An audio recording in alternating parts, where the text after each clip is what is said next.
తండ్రి, నా కుమారుడా, నేను ఇక్కడ ఉన్నాను. యోసేపు,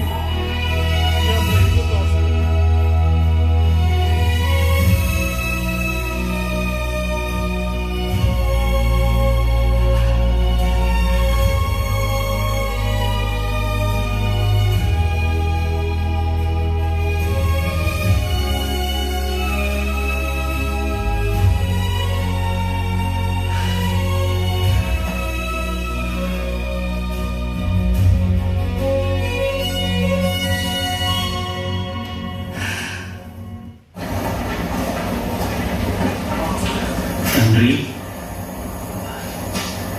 నాతో రండి.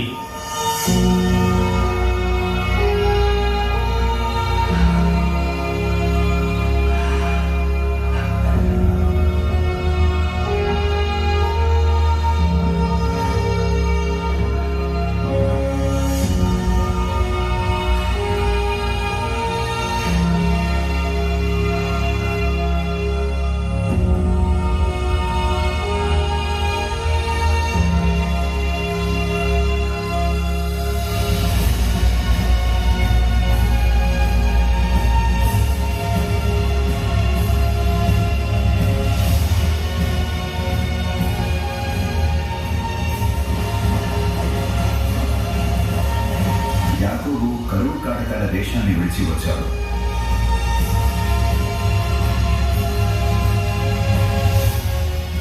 ఇప్పుడు దేవుడు అతన్ని పచ్చిక బయల్లో జనాలు ప్రవహించే దేశానికి నడిపిస్తున్నాడు.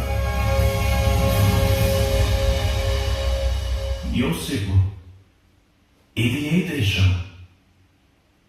తండ్రి, ఇది గోషేను, మీ కొత్త నివాసము. నా కుమారుడా,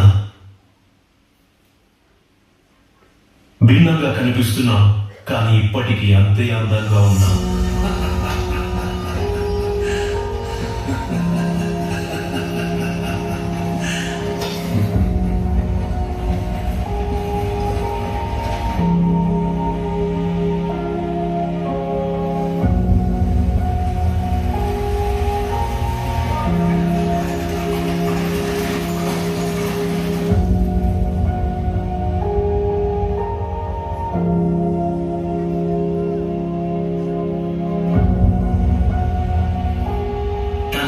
మీరు సౌకర్యంగా ఉండాలని మీకోసం ఇక్కడ గుడారాన్ని సిద్ధం చేశాను. నువ్వు నా దగ్గర ఉన్నంత కాలం అంతకంటే సౌకర్యం అవసరం లేదు కుమారుడా.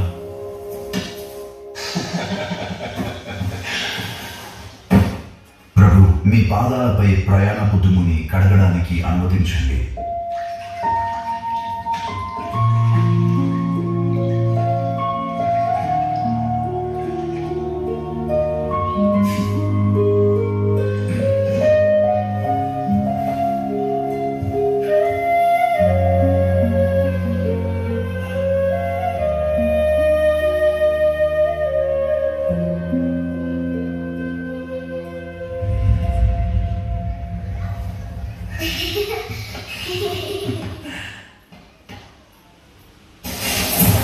ప్రియతమా, నాతో రా.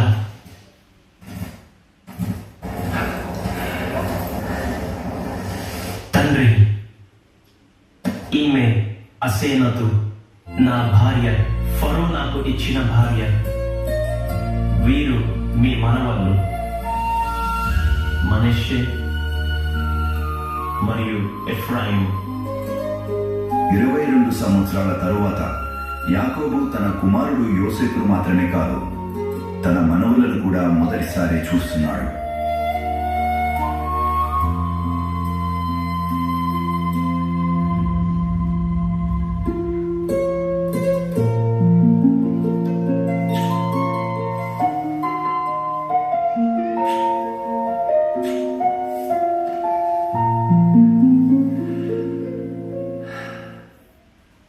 తండ్రి, నేను ఫరో వద్దకు వెళ్ళి మీరు మన కుటుంబం వచ్చారని ఆయనకు తెలియజేయాలి.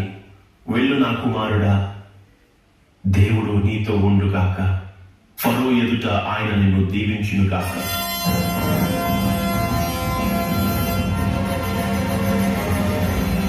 ప్రభువైన ఫరో, నా తండ్రి నా సహోదరులు కనాను నుండి వచ్చారు. వారిప్పుడు గోషెనులో స్థిరపడ్డారు. వారిని తీసుకురండి. నా ప్రధానాధికారి కుటుంబాన్ని చూడాలని ఉంది.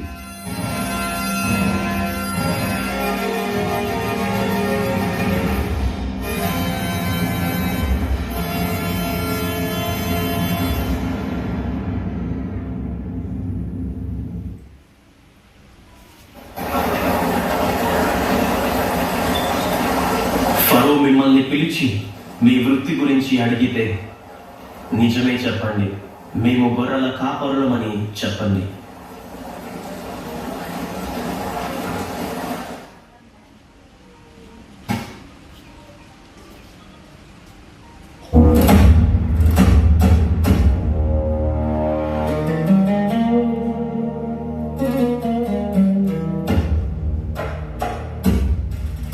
అతను ఎందుకు ఏడుస్తున్నాడు?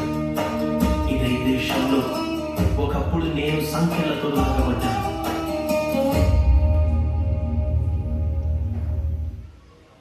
ఈరోజు నా తండ్రిని ఫరో సమక్షానికి తీసుకువస్తున్నాను. దేవుడు ఎంత గొప్ప గౌరవాన్ని ఇచ్చాడు.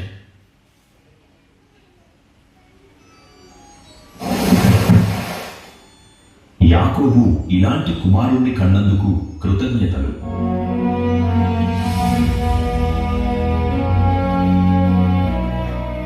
జప్నాత్మనేహు ఐగుప్తు దేశమంతటికి ఆశీర్వాదమయ్యాడు. అతడు లేకపోతే ఈ దేశం మనుగడ సాగించేది కాదు.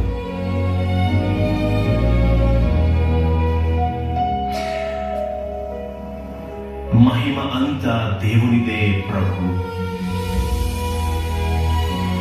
నా కుమారుడు ఆయన కార్యానికి ఒక పాత్ర మాత్రమే. ఫరో మౌనంగా నిలిచాడు. ఆశ్చర్యంతో అతని హృదయం కదిలింది. ఒక రాజు ఒక గొర్రెల కాపరి నుండి ఆశీర్వాదాన్ని స్వీకరిస్తున్నాడు.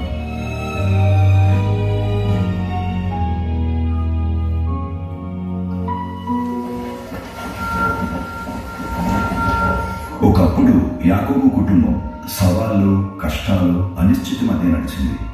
కానీ ఇప్పుడు వారు సమాధానం, సమృద్ధి వైపు సాగుతున్నారు. ఇది యోసేపు చేసినది కాదు, దేవుడు చేసినది. ఎందుకంటే దేవుడు ఒక కాలాన్ని నిర్ణయించినప్పుడు ప్రతి అడ్డంకిని ఆశీర్వాదంగా మార్చి తన వాగ్దానాలను తన సమయాన నెరవేరుస్తాడు.